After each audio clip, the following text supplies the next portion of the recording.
Bonjour à tous et bienvenue sur notre chaîne YouTube Accessoires Asus TV.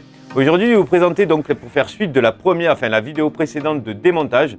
C'est la vidéo de remontage pour la série d'ordinateurs portables de chez Asus, la série UX391. Allez, donc on se retrouve pour faire suite à la vidéo précédente du démontage du UX391 de chez Asus. Et maintenant, place au remontage.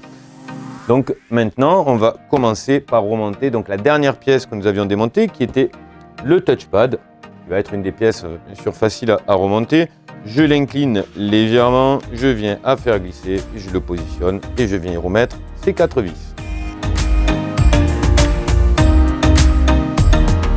Voilà, j'ai serré mes 4 vis, je recolle simplement parce qu'il a gardé de l'adhérence ma petite nappe de mon touchpad.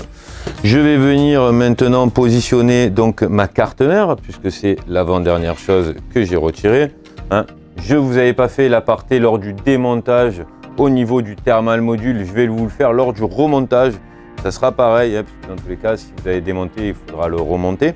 Donc si demain vous devez avoir à changer, parce que votre appareil est un petit peu d'âge, vous trouvez qu'il chauffe, vous allez devoir démonter cette partie-là pour devoir changer votre pâte thermique.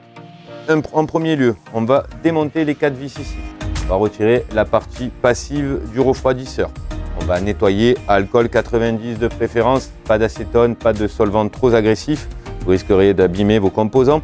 Donc alcool 90, vous nettoyez bien la pâte thermique sur les deux, que ce soit sur les deux parties, la partie passive ou sur la partie de votre processeur qu'on appelle le corps de chauffe, qui est souvent relativement petit. Donc ça, c'est pour la partie nettoyage. Vous allez devoir le remonter. Donc on va mettre une petite partie de pâte thermique sur le processeur et on va venir le positionner, et là rentre en compte le système de serrage 1, 2, 3, 4 pour la diagonale, ce qui va permettre en fait d'écraser et de rendre homogène la pâte thermique. Donc voilà, ça c'était pour la petite aparté du changement de pâte thermique. Donc maintenant on va repositionner ici notre carte mère. Bien, vous voyez, vous avez les trous de positionnement. On s'aperçoit que toutes les nappes sont dessous, donc je ne vais pas revisser ici ma carte mère tant que je n'ai pas fait sortir. Je vais repasser les nappes par-dessus la carte mère, hop, comme ceci, et pareil pour elle. Voilà. Une fois que les nappes sont bien positionnées, je vais venir remettre, parce qu'il n'y avait que 2 vis sur la carte mère. Ensuite, on va venir revisser notre système thermique ici, donc le ventilateur. On va récupérer donc les 3 vis correspondantes. Et la dernière chose à faire pour le thermal module, c'est bien sûr de venir ici donc le rebrancher. Pour rebrancher, il faudra juste être bien en face, bien sûr. Et venir simplement faire glisser la prise et l'enfoncer jusqu'au bout. Voilà. Pour le remontage du thermal module. Une fois qu'on en est là, on va gagner du temps. Je vais déjà positionner, donc pensez bien comme d'habitude à relever le petit ergot en plastique ici. Vous positionnez votre nappe jusqu'à la hauteur du trait, hop, voyez, et je baisse simplement ici mon petit ergot de fermeture de nappe. Pareil ici, donc ça c'est pour la nappe du rétroéclairage, hop, je viens insérer la nappe et je viens baisser ici le petit ergot en plastique. Ici, il est bien relevé, donc regardez qu'il soit bien relevé avant d'essayer d'insérer la nappe, sinon elle ne rentrera pas. Une fois qu'elle est bien insérée, je viens rabattre mon petit ergot en plastique. Voilà, donc là j'ai déjà rebranché mes 3 nappes. Donc je positionne mon écran comme pour le démontage. Je viens ici, donc bien sûr écarter nappe. Je viens simplement faire comme si je l'avais ouvert pour faire passer en fait, vous avez un genre de petit retour en plastique sous les charnières. Et après je peux simplement le reposer comme s'il était fermé.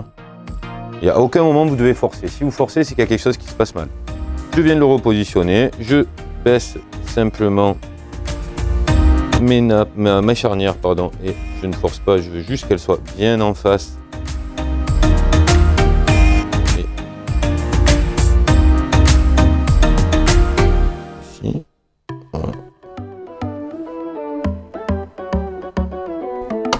Voilà, hop. Et donc ici, je dois être... Vous voyez, vous avez un petit détrompeur ici qui doit rentrer dans le petit trou comme j'ai fait précédemment dans celle d'avant.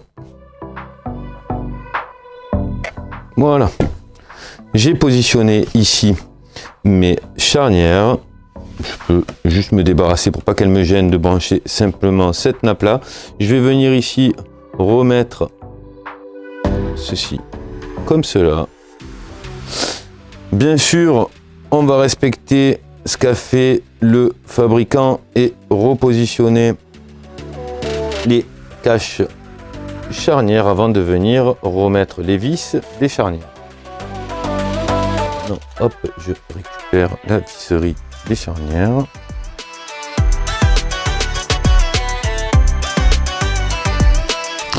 Je vais juste aussi positionner celle-ci et je vais refaire passer donc dans le passage de câble comme à l'origine, voilà, comme ceci. Celle-ci, je vais la redébrancher pour, voilà, parce qu'elle me gênait, pour tout remettre, simplement venir repositionner notre antenne Wi-Fi.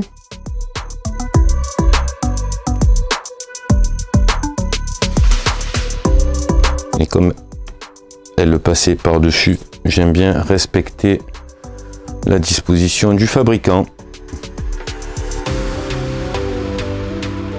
De repositionner ma nappe. Je vais venir repositionner maintenant. Je vais récupérer, voilà, pour la nappe, pour les fils, pardon, du Wi-Fi. Je vais venir recoller comme c'était ici, refaire passer ici et simplement voilà.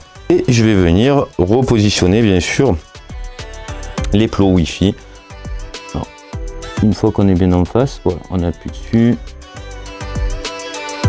Voilà, comme ceci, je viens de reclipser ici les deux bornes du Wi-Fi.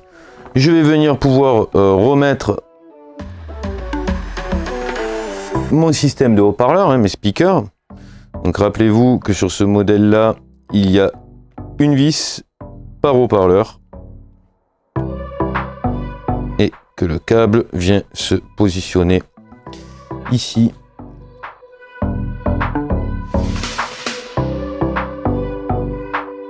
Je vais venir, chose très importante, sinon vous démarrez mais vous n'avez rien. Je vais venir remettre, j'ai remis les vis, remettre le SSD M2.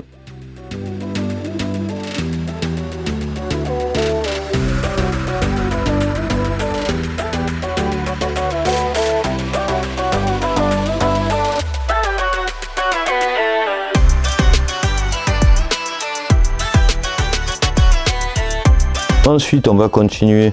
Alors, je regarde juste parce que j'aimerais pas. Je passe par là, donc là c'est bon, et là c'est bon. Je veux pas qu'il soit pincé par le bottom.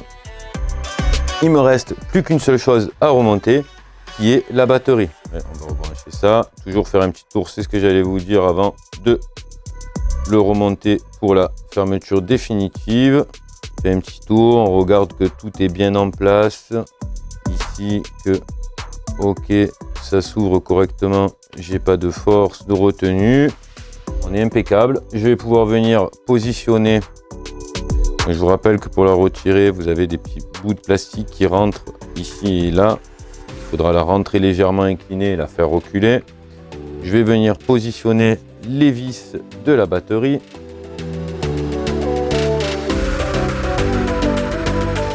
Voilà. Une fois que je suis sûr que j'ai plus besoin de mon tournevis, je vais pouvoir maintenant remettre ma prise d'alimentation de la batterie. Rebaisser ici le système de sécurité qui permet d'éviter que la batterie se débranche. Je vais uniquement positionner le bottom et je vais contrôler simplement que l'appareil fonctionne bien. Donc, il s'est allumé, le clavier fonctionne, la souris aussi. Je contrôle, mais ce modèle-là n'est pas tactile, donc pas d'inquiétude. Pour moi, c'est OK. Je le mets en veille et je vais pouvoir simplement refermer mon bottom. Et ça sera donc après tout pour le démontage du remontage du UX391. Alors, rappelez-vous au démontage il y avait 2 vis qui étaient plus longues que toutes les autres. C'était celles des charnières au coin. Je vais déjà les positionner. J'ai toutes les petites vis du reste du bottom. Je vais m'équiper du bon embout de tournevis.